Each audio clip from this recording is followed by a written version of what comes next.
मुस्तफ़ा सल्लल्लाहु अलैहि वसल्लम, उनकी आल पर, उनकी औलाद पर, उनकी उम्मत पर। ये ज़रा लोगों को चुप करवाओ यार पीछे। आज बड़ा इम्पोर्टेंट दिन है भाईजान, आप तो चुप कर जाए ना भाई साहब, चुप तो कर जाओ यार चुप तो कर यार। आओ दूसरे बंदों को तो मेरी जाती, दूसरे बंदों को करने दो ना, वो मैं आपको बाद में बताता हूँ। आप कानून के खिलाफ बात कर रहे हो, मैं पोलिंग स्टेशन के अंदर नहीं कर सकता प्रेस कॉन्फ्रेंस, ये कानून के खिलाफ है। अब आपके फारूक हबीब का नाम बैलेट पेपर के ऊपर है, आपको इतना भी नहीं पता, उसका नाम बैलेट पेपर के ऊपर है, वो पोलिंग स्टेशन के अंदर जा सकता है, मैं नहीं जा सकता। कानून तो सामने देखे ना। ओके कह रही हूँ। देखिए आज बड़ा इंपॉर्टेंट दिन है 16 अक्टूबर का। आज पाकिस्तान के अंदर रेफरेंडम हो रहा है। आज के दिन ये फैसला होना है कि क्या पाकिस्तान ने इस इम्पोर्टेड रजीम जिसने पाकिस्तान की तबाही कर दी 5-6 महीने के अंदर, क्या पाकिस्तान इनके साथ खड़ा है या पाकिस्तान इमरान खान के साथ खड़ा है। आप आज शाम के रिजल्ट देखेंगे। अभी मैंने चंद पोलिंग स्टेशन विजिट किए हैं और जितने भी पोलिंग स्टेशन विजिट किए हैं उन पर यही सामने आया है कि मर्दों से ज़्यादा ख़वातीन वोट डाल रही हैं आज, और यही हमारी एक्सपेक्टेशन भी थी, क्योंकि हमारी माएँ, बहनें, बेटियां, उनमें ज़्यादा शऊर आ चुका है। आज मर्दों से ज़्यादा ख़वातीन के वोटों की रेशो चल रही है इस टाइम। अभी तक की जितनी भी पर्चियां बनी हैं हमारे बूथ से, तो ओवरऑल टर्नआउट जितनी एक्सपेक्टेशन थी उससे थोड़ा लो है, इसमें कोई शक नहीं, लेकिन ज़िमनी इलेक्शन के हिसाब से टर्नआउट बहुत बेहतर है, जिससे बड़ा वाज़ेह है कि हमारी जमात यहाँ से इंशाल्लाह बड़े आराम से जीतेगी। अभी ननकाना साहब में बात हो रही थी, वहाँ से भी पता चला कि इंशाल्लाह बहुत अच्छी पोजीशन है। बाकी हलकों में भी जैसे जैसे रिजल्ट आएंगे आपके सामने आएंगे। लेकिन जो यहाँ पर बात है आज फैसलाबाद के अंदर, फैसलाबाद का ये जो हलका है, यार खामोशी रखें जरा बेटे प्लीज यार, एक सेकंड भाई यार। फैसलाबाद का ये जो हलका है, इसमें आज मार्का है दो उन लोगों के दरमियान, एक स्टेटस को इस इम्पोर्टेड रजीम के बारे में। यार बात तो सुन लो भाई। चलो बेटे ओके ना करो यार, मुझे नहीं पता कौन है, बच्चों ना। ओके बेटे ओके कह रही हूँ, आराम से रिलैक्स। सो एक तो आपने आज देखना है कि जो इम्पोर्टेड रजीम है उसके बहुत सारे आलाकार जो हैं वो आज कई जगहों पर इलेक्शन में उतरे हुए हैं। एक तरफ अकेला इमरान खान है, एक तरफ ये तमाम इम्पोर्टेड रजीम और इसको तमाम हेल्प करने वाले एक साइड पे खड़े हैं। अकेला इमरान खान अपनी आवाम के साथ अल्लाह के सहारे एक साइड पे खड़ा है।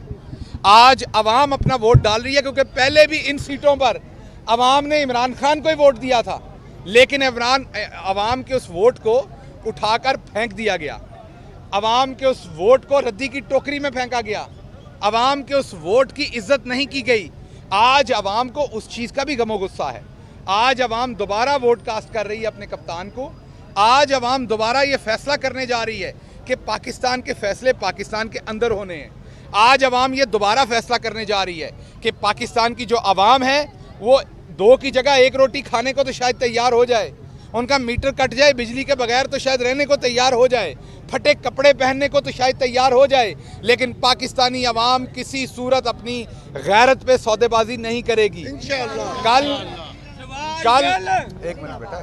कल सदर बाइडन का जो बयान आया, उसके बाद जिस तरीके से इनको सांप सूंघा, जिस तरीके से बिलावल जरदारी ने कहा कि वो जो उन्होंने हमारी बेइज्जती की है वो फॉर्मल तरीके से नहीं की, कि किसी इनफॉर्मल तरीके से बेइज्जती की है, इसलिए मुझे बेइज्जती महसूस नहीं होती। बिलावल जरदारी का बयान ये था कि वो किसी फॉर्मल तकरीब में छितर नहीं मारिया, वो इनफॉर्मल ਇਹਦਾ मतलब है कि बिलावल साहब ਨੂੰ अगर बेइज्जत शेजत करना होवे तो इनफॉर्मल जगह ते करो, फॉर्मल जगह ते ना करो। सो ये तो बिलावल ने, उससे ज़्यादा जो क्यूबन एम्बेसडर है पाकिस्तान के अंदर, उसने पाकिस्तान की बेहतर नुमाइंदगी कर दी, उसने पाकिस्तानी अवाम की बेहतर नुमाइंदगी कर दी। लेकिन इन लोगों ने जिस तरीके से सरदमोरी का, जिस तरीके से मुतमईन, मैं बस कह देता हूँ आगे आप लफ्ज़ खुद ही चूज कर लें, जिस तरीके से इन्होंने मुतमईन पटवारी होने का इन्होंने सबूत दिया और ये बर्फ में लग गए उस स्टेटमेंट के बाद। अल्लाह भला करे इस कौम को इमरान खान जैसा बेटा दिया हुआ है, उसने पहले बयान दिया, जब उसने बयान दिया तो इनको भी थोड़ी सी हिम्मत हुई, उसके पीछे फिर बयान आने शुरू हुए, वो लफ्जी बयान जो इनके हैं, और 7 मिन्नतें भी बैक डोर पे शुरू हो गई। तो ये वो थे जो कह रहे थे कि इमरान खान के अमेरिका से ताल्लुकात अच्छे नहीं हैं। हमने अमेरिका से ताल्लुकात अच्छे करने हैं। और अब ਜਦੋਂ ਉਥੋਂ ਲਿੱਤਰ ਪਿਆ ਤੇ ਹੁਣ ਕਹਿੰਦੇ ਨੇ ਉਹ ਫਾਰਮਲ ਤਰੀਕੇ ਨਾਲ ਲਿੱਤਰ ਨਹੀਂ ਮਾਰਿਆ, ਇਨਫਾਰਮਲ। ਇਹਦਾ ਮਤਲਬ ਹੈ ਅਗਰ ਤੁਹਾਨੂੰ ਕੋਈ ਘਰ ਦੇ ਦਰਵਾਜ਼ੇ ਦੇ ਬਾਹਰ ਚਪੇੜ ਨਾ ਮਾਰੇ, घर के अंदर ले जाके चाय का कप पिला के नाल बिस्किट शिस्किट खिला के फिर पिछले कमरे च ले जाके लित्रो लितरी होवे तुहाडे नाल, ते ओहदा मतलब है कि वो बिस्ती नहीं है बिलावल साहब के कहने पे। सो जो ये हो रहा है ये सब कौम के सामने है। आटा जो 55 रुपए का महंगा था आज वो 125 रुपए का महंगा नहीं है। बिजली का यूनिट 16 रुपए का जो महंगा था आज वो 40 रुपए का महंगा नहीं है। 1800 रुपए अगर किसी का बिल ज़्यादा था तो उस पर रौला था, आज जो 7000 रुपया बिल ज़्यादा आ रहा है हर सारिफ को, उस पर रौला नहीं है। पेट्रोल की कीमत डॉलर खुद कहते हैं 200 से नीचे होना चाहिए, तो जो 250 पे आप बेचते रहे हैं इसका मतलब आप तो खुद ही मान गए कि आप ज़्यादती करते रहे।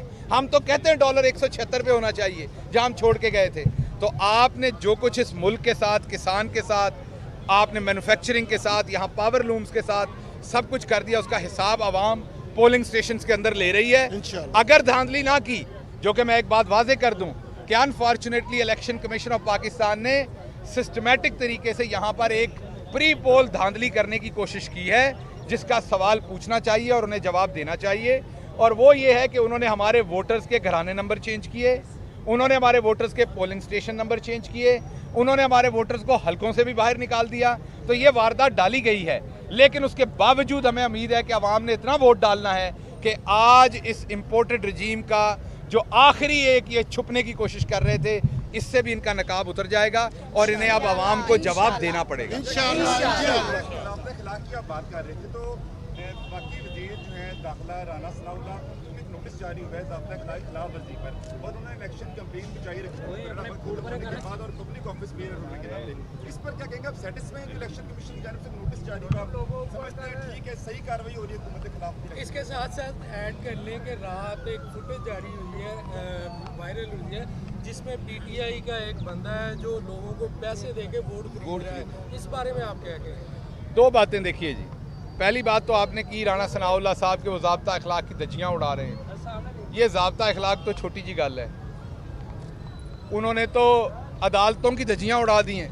उनके वारंट जारी हुए और आईजी ने कह दिया, इस्लामाबाद पुलिस ने कहा कि हम तामील नहीं करेंगे, हम इसको इम्प्लीमेंट नहीं करेंगे। वो दंदनाते फिरते रहे इस्लामाबाद के अंदर, उनको किसी ने पकड़ा नहीं। और दूसरी तरफ हमारी पार्टी का कोई शख्स किसी जुर्म में मतलूब ना हो उसको भी पकड़ लिया जाता है।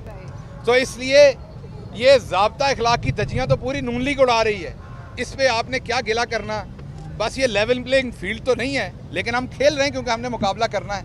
पाकिस्तान की आवाम को पता है कि नाइंसाफ़ी हो रही है, उसके बावजूद हमने मुकाबला करना है। तो राना सनाउल्लाह ने जो ज़ाब्ता अखलाक की धज्जियाँ उड़ाई हैं, उसमें मुझे कोई उम्मीद नहीं है कि इलेक्शन कमीशन को कार्रवाई करेगा, क्योंकि इलेक्शन कमीशन जानबदार है।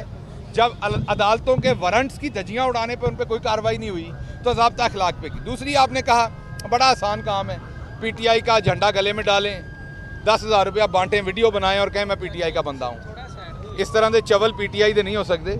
हम पैसे दे के वोटें नहीं खरीदते, ना ये हमारा काम है। ये जिनका धंधा है ये उन्हीं को याद रखें। और उन्होंने सिर्फ ये जो है ना, जिस तरह मेयर साहब के कोल इस वेले है ना, इस तरह कितने उन्होंने फड़ लिया है तो वो फड़ के अपने गल च पा लिया है और पा के उन्होंने काम विखा देता है। कप्तान ने लॉन्ग मार्च, अच्छा सर कुछ सवाल और ले लेना, एक सेकंड। कप्तान ने लॉन्ग मार्च का ऐलान करना था, वो कब करेंगे? आज का इलेक्शन का रिजल्ट देख के करेंगे या?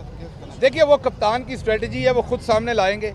अभी उन्होंने वो किसी और से शेयर नहीं कर रखी, वो सिर्फ उनको पता है कि उन्होंने कब ऐलान करना है। जब वो ऐलान करेंगे तो पूरी जमात, पूरी कौम उनके पीछे खड़ी होगी और इनका जो मंजी बिस्तरा है वो वहाँ से भी गोल होगा। आवाम से पहले ही गोल हो चुका है। आप सबका बहुत शुक्रिया, थैंक यू।